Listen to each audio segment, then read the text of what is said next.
Good evening, all. Happy slap to those of you who've got a drink, be it tea or something stronger.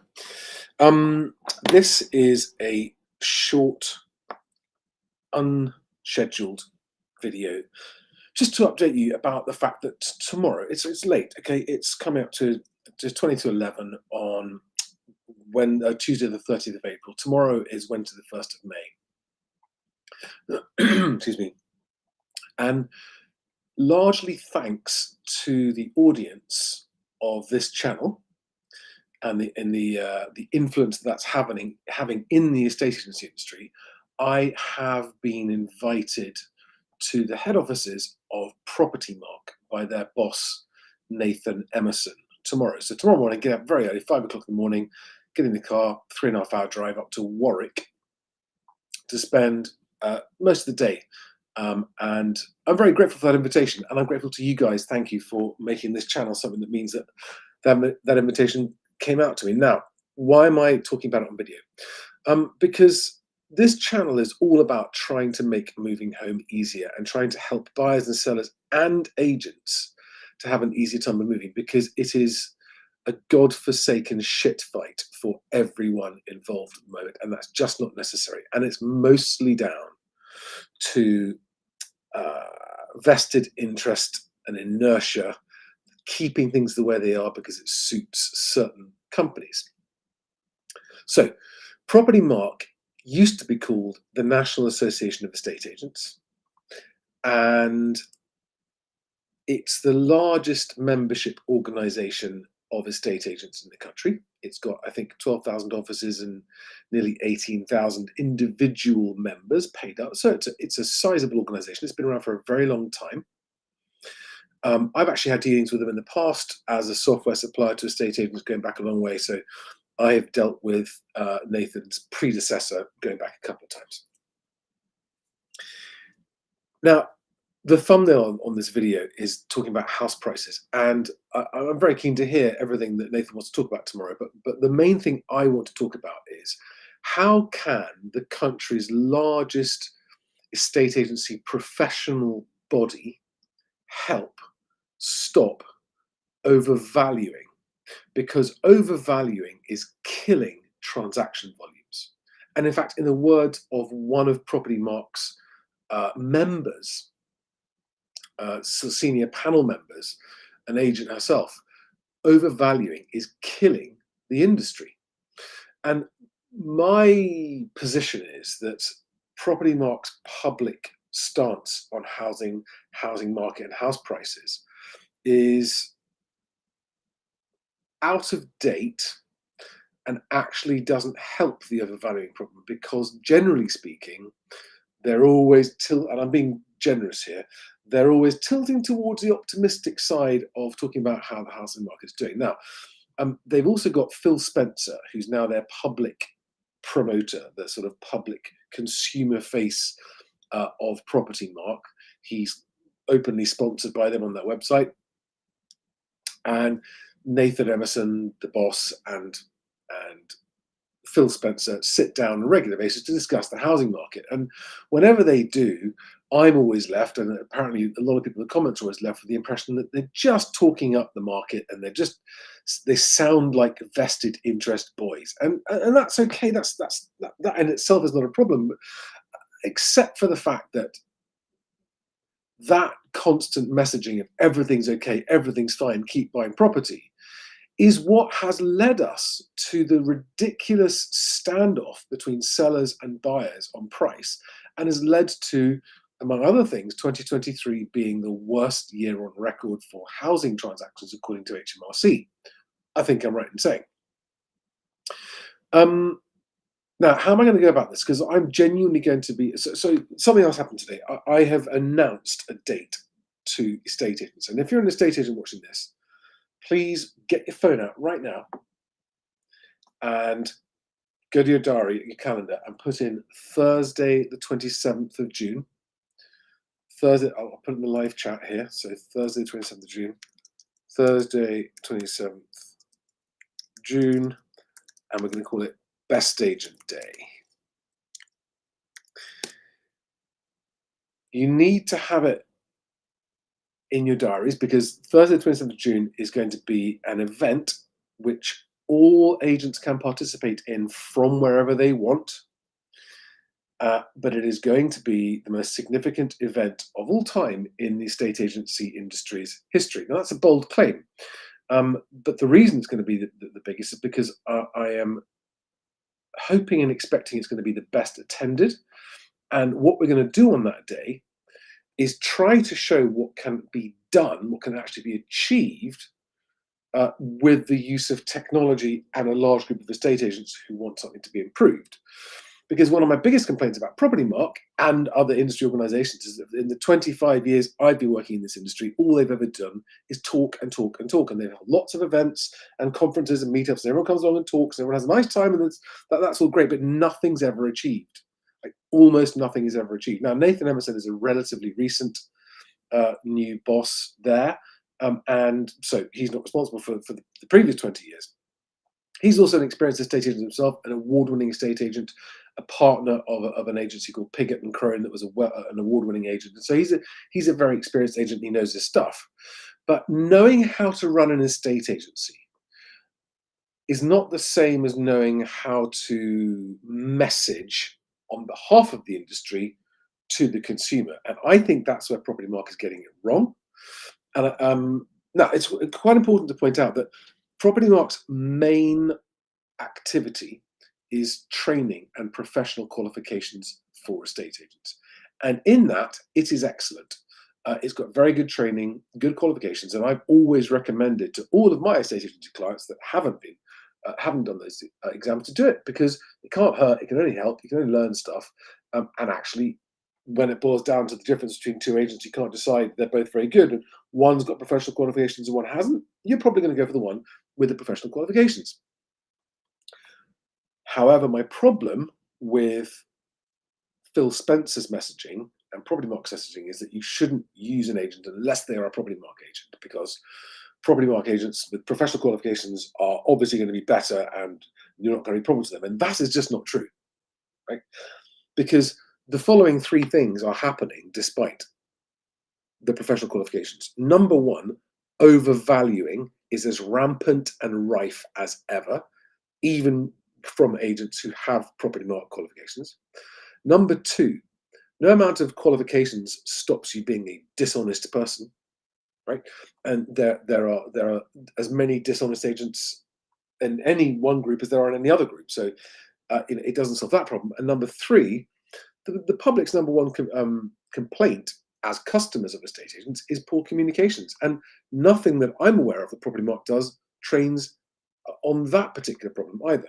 So I don't agree that if you're trying to sign up to an agent, you should only go to a Propertymark agent. I don't agree with that at all. But I do think that their training is good, and I support their training.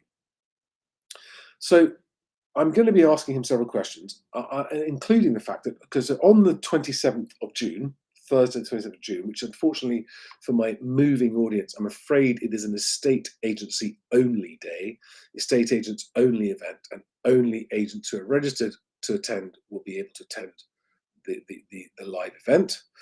It's online, but it'll be live. I'm going to be inviting Nathan to participate in that event on behalf of Propertymark and state Propertymark's position on the problem of overvaluing and how it's hurting transactions, and why all agents should collectively agree to stop doing it. All agents would benefit if that was the case. Yes, you'll get a few idiots that will keep on doing it because, oh, everyone else has stopped, so we'll do it. But there are ways of dealing with that problem. And so that's one of the things I'm going to be asking Nathan tomorrow when I go and see him. And I don't know how the day's going to go. I don't know what plans he's got for me, what we're going to do. We're going to have some private discussions. He's going to let me know about some things that they're doing which are not public knowledge, which is really, really cool. And I'm grateful, genuinely grateful for the invitation. And I have nothing against Nathan as an individual, as a human being, fantastic guy. I just have some differences of opinion on the approach from a messaging point of view from that organization. And again, that's also based on a lot of feedback from my estate agency clients over the years. from whom I have only heard mostly frustration about Propertymark as an organisation. So I think there's an opportunity for Propertymark to do something that's more helpful to its members and to the public. So, um, but thank you guys for making this channel into something that is of significant enough influence that I've ended up getting this invitation as a result. Um, John McLeod, thank you very much. That's kind of you. Um, just checking for any quick questions. That's all pretty much I wanted to talk about. And I'm going to be doing a bit of filming of this trip. Probably not a live stream of it, but a bit of filming of the trip to report back on whether or not you, my audience, have helped me to have any influence on Propertymark's position to try and stop overvaluing, which literally disadvantages everybody. Hello, Marcus, Abigail.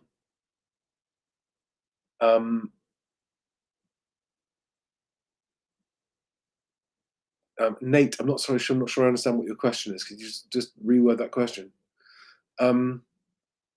Okay, Dan on X asks, don't you think it's the banks that control the valuations? So, overvaluing is something that's carried out by estate agents when they are talking to an owner about the potential value of the house, but they're not actually qualified valuers. The word valuation is kind of wrong. It shouldn't be used by estate agents unless they are going for a professional valuation, which they don't do. The banks pay licensed and qualified valuers to go out and carry out valuations of properties, usually after a deal has been agreed. So banks don't control the valuations. I mean, they will control what they lend, of course.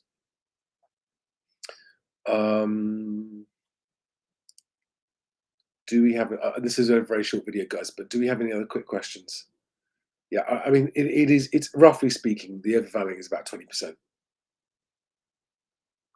I mean, for example, look at Rightmove.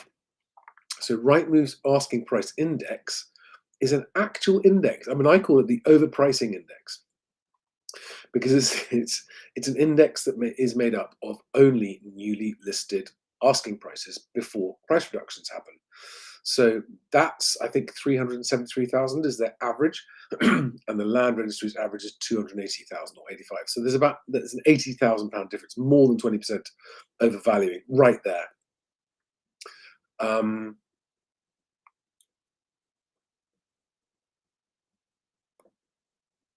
But the problem is it really affects sellers. It affects sellers, it affects buyers, because and there was an agent in yesterday's live stream, the day before, someone talking about an agent saying after the buyer's lender had downvalued the property by 10,000, the agent went, oh yes, that's happening all around the place. The lenders are downvaluing all these properties, which means these estate agents are overvaluing all of them, doesn't it? Abigail Zoe on Facebook says, I have to ask, who is really interested in Phil Spencer other than he's been on dated TV show? I think I don't. My position with Phil is, okay, personally got no problem with it at all, right? But and I also think his TV show location is it's fun, it's interesting, that's helpful, and I've got no problem with that. But when he starts advising on estate agents, he's out of his lane, I think. And the advice he gives is, knowingly or unknowingly, I don't know, but it is not helpful. Because despite his fame, fortune, and being a household name, it still hasn't helped anyone make a better choice of agent and avoid the pitfalls of choosing the wrong agent.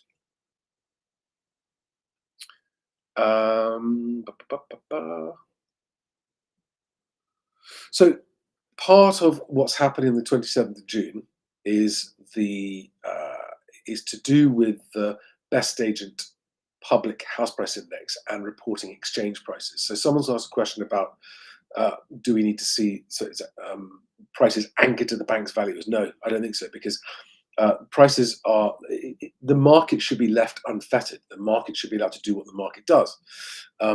But what we should be able to see, because it happens in other countries and the information is out there and it would help everybody, is that we should be able to see actual exchange prices as they happen pretty much. And if that's what we could see, then overvaluing would disappear. It would stop almost overnight as soon as exchange prices are published and available for people to see and make comparisons with what they think they should be selling their house for.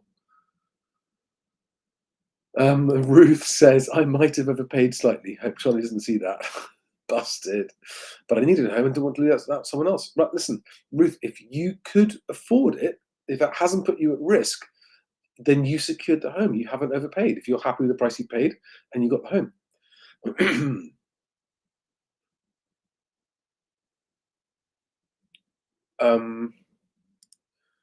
Quick question, please, says Funtime Shorts. Having recently had an offer accepted to buy, is it worth renegotiating if rates drop? Do you mean prices drop before completion? If rates drop, and they might want to be asking for more money, renegotiations should only happen because you are no longer willing to pay the price you have agreed.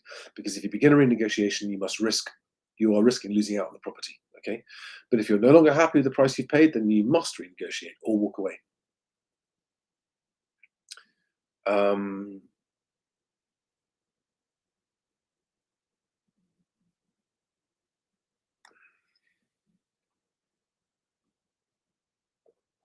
Simon Hill, that's an interesting.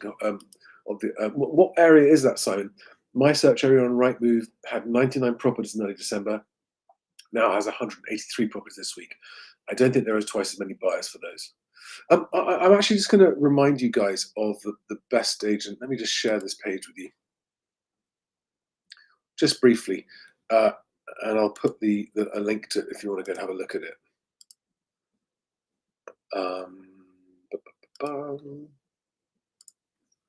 So in the live chat here, it's bestagent.news. And this is this is the page where we are slowly but surely putting together what I'm hoping is going to be much more helpful, much more useful.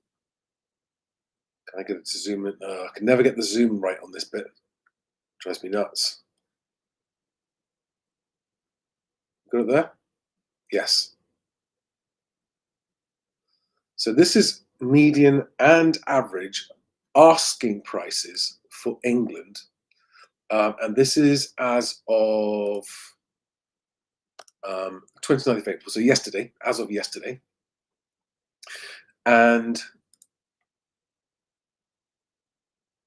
what we've done here is we've separated out sold properties, as in the ones that are still publicly showing as sale agreed, so they haven't actually exchanged or completed yet, but they're marked as sale agreed. So that's this line here. And so that to me is the most important set of data about asking prices, because it's showing you the asking prices of properties that are going under offer. Now, this does not show you the sold price. That's the problem. It's not showing the exchange price or even the sale agreed price. It's only the asking price of properties that are showing as under offer. But the important point to note here is look at the difference between the median. So comparing line 1 with line 2 here, because for sale, the next row down, this row here, is all the stuff that hasn't sold. Okay, that's the stuff that's sitting there unsold. That's everything on the market in England. Everything that's for sale on the market is not showing as sold. All right, so you got the size of the data set there. 270,000 homes showing for sale in England, with a median asking price of £345,000. Now, the median asking price of properties showing sale agreed is £55,000 lower than that. And the sale agreed price is likely to be lower than that, but we don't know that yet. But that's why this line down here, the exchanged price, very, very small sample so far, this is where, and by the way, if you're trying to add your video, if you're trying to add your house price to the exchange price index, thank you very much. It's currently down while we're doing some work to upgrade it, ready for much larger numbers of properties come on, right? But this is going to show the median and average of exchanged prices. So hopefully that will be a much more accurate figure. And when we have enough volume of properties reporting that, getting that from estate agents and from conveyancers, we'll be able to offer that data locally to estate agents and to movers. Now, we're not talking about publishing anyone's individual address. Nobody wants that, even though that becomes public news. That does become public information when your property's sale is completed at the land registry.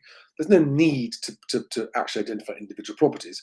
But by collecting the exchange prices as an area, we can start to get an up-to-date, accurate price of what things are actually selling for. So what 4-bedroom detached houses are selling for, what 3-bed semis in that postcode are actually exchanging for.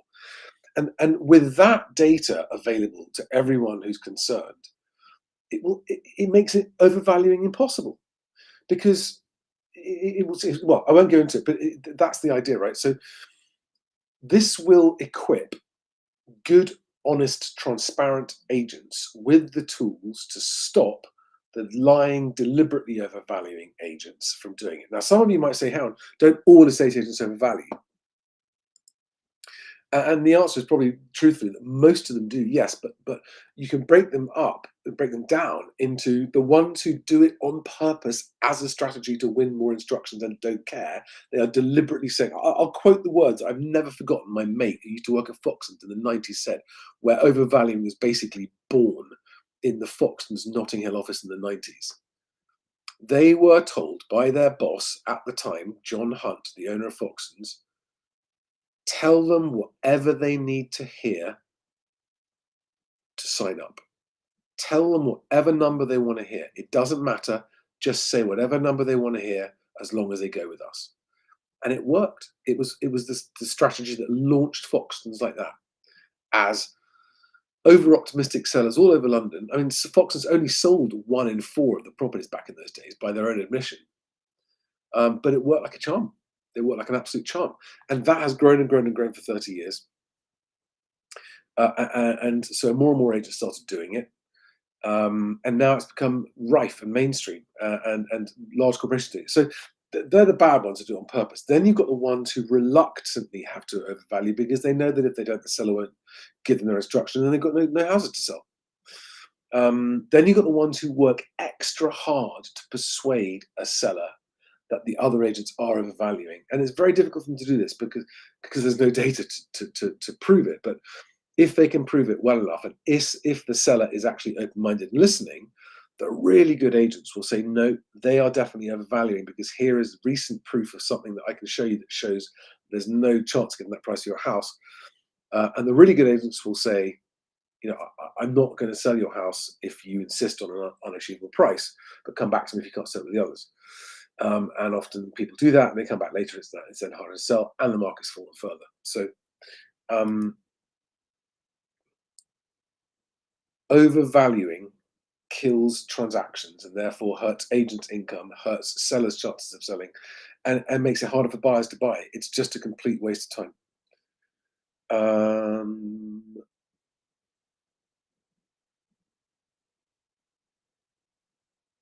Looking for questions quickly, and then I'm going to wrap up and go, guys.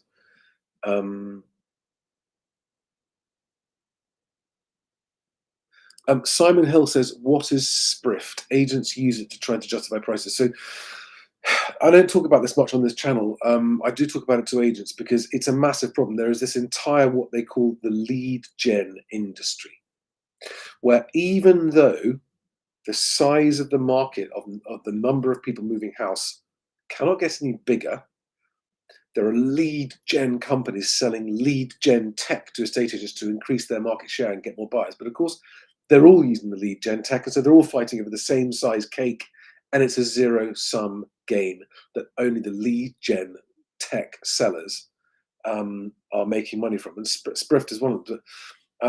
So all of that tech, that data that agents use to come around and justify their high prices, is skewed intentionally to help support higher valuations.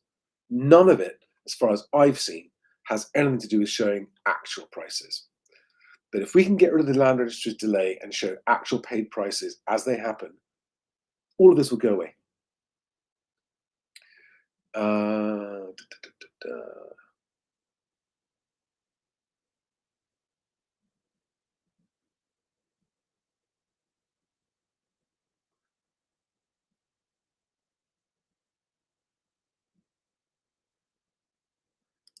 Amir Sheikh says, question, I'm struggling to come up with an offer for a house we like. On the market for 850,000, next door sold in 2021 for 510. There are only 3 sales on the same road since then, so not much to compare. Advice. Amir, it's the same advice I always have.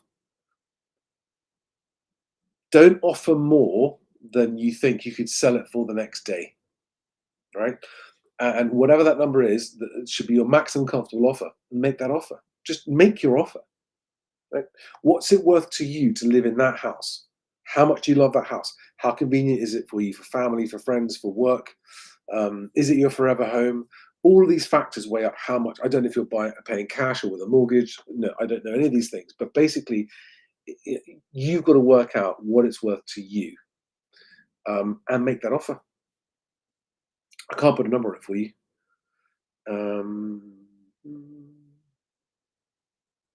Jim Bob says, can someone please explain why prices rose so much since 2019? Yes, because during the pandemic, they created a stamp duty holiday, and everyone thought they wanted to move out of cities into the countryside, and nobody wanted to sell, everyone wanted to buy, and mortgages were very, very cheap, and COVID money was printed and dished out to everybody as well. So everyone had loads of spare money, so everyone could suddenly afford deposits, and so there was this rush of buyers up until it sort of ended at the end of 2021. I called the top. There's a video on this channel, on my channel homepage, from February 2022 when I said, I think I've just seen the top of the market.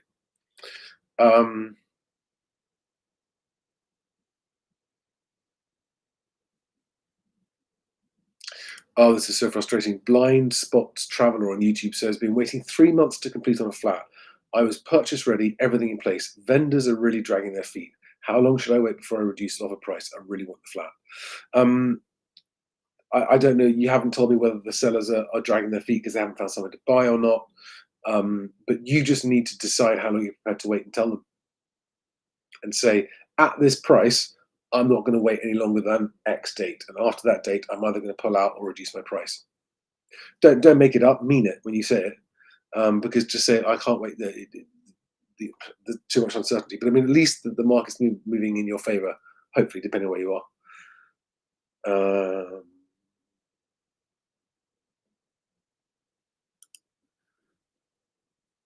Steve Thompson asks, how often do you believe an agent advertising properties as offers over is overvaluing? Is it the same as offers in the region of? They really don't have a real meaning. They're just sort of signaling an intent. Offers over was originally invented for the sensible reason of agents who knew how to price properties correctly and would make that asking price a price that they knew it would get more than. And then other thick agents thought, oh, we'll just put offers over and everyone will have to pay more than that. And then they overprice it and then they wonder why it sits there not selling. I was looking at properties on Best Agent today that have been sitting there on the market since, I don't know, summer last year at the same price. And advertisers offers over a price that's been sitting there for 9 months. Just stupid, just stupid.